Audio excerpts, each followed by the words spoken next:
একটাই তো বাচ্চা, তারপরেও ঠিক মতো লালন পালন করতে পারো না, মানুষ করতে পারতেছো না, কত ঢং। আমাদের সময় 10টা বাচ্চা পালছি এক হাতে, এই এমন কথাই শুনতে হয় প্রতিনিয়ত। কিন্তু আমার কথা, হ্যাঁ আমার একটা বাচ্চা, কিন্তু এই একটা বাচ্চা যখন আমার পেটে ছিল তখন আমি আমার পাশে আমার স্বামীকে ছাড়া আর কাউকে পাইনি। এই স্বামী ছাড়া পরিবারের একটা মানুষ আমার পাশে ছিল না, আমাকে যত্ন করার মতন কেউ ছিল না।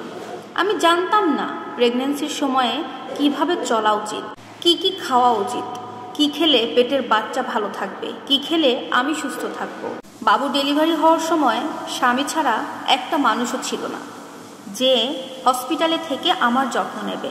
একে বলতে পারেন তাহলে আমার বাড়ির লোকজন সবাই কোথায়? আমার বাবা মা ভাই বোন, হ্যাঁ বলে রাখা ভালো, আমার বাবা মা ভাই বোন সবাই দেশের বাইরে থাকে। তারা চাইলেও আসা সম্ভব নয় তাদের।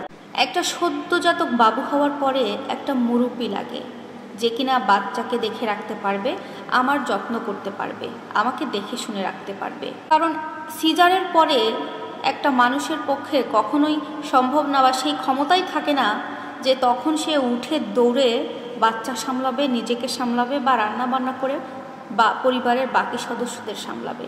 সেই ক্ষমতাটা থাকে না তখন। আমার স্বামী, উনি তো পুরুষ মানুষ, কতটুকুই বা জানে, যতটুকু করেন তারপরেও অনেকটুকু, সেটাই আলহামদুলিল্লাহ।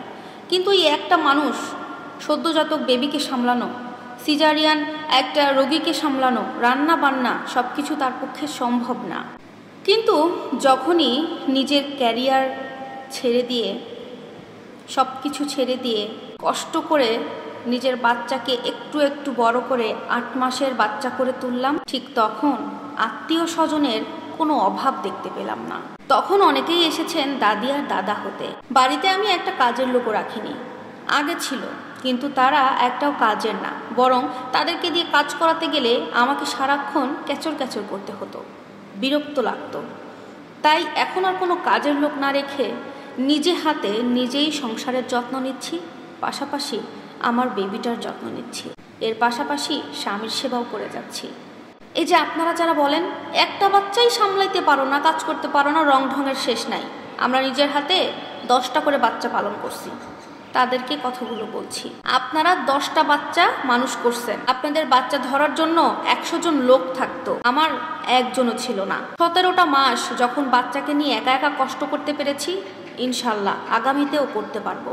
জীবনে এখন পর্যন্ত ছেলের বউ হিসেবে ঠিকভাবে মানতে পারেননি, আর এখন এসেছেন নাতনির দাদা দাদি হতে। একটা কথা জানেন তো, একটা মেয়ে তার প্রেগন্যান্সির সময় বা বাচ্চা পেটে থাকা অবস্থায় তার সাথে সবার করা ব্যবহার আজ জীবন মনে রাখে। এই সময়ের ব্যবহারগুলো মেয়েটা চাইলেও না ভুলতে পারে না। প্রিয় দর্শক, এই কথাগুলো আমার নিজের কোনো কথা নয়, এটা একটা আপু তার জীবনে ঘটে যাওয়া থেকে আমাকে লিখে পাঠিয়েছে। তবে তিনি তার নামটা প্রকাশ করতে আগ্রহী নয়, তাই তার নামটা আপনাদেরকে শেয়ার করলাম না। তবে কথা কোনো অংশেই ভুল নয়। যাই হোক, ভিডিওটা কেমন লাগলো অবশ্যই জানাবেন।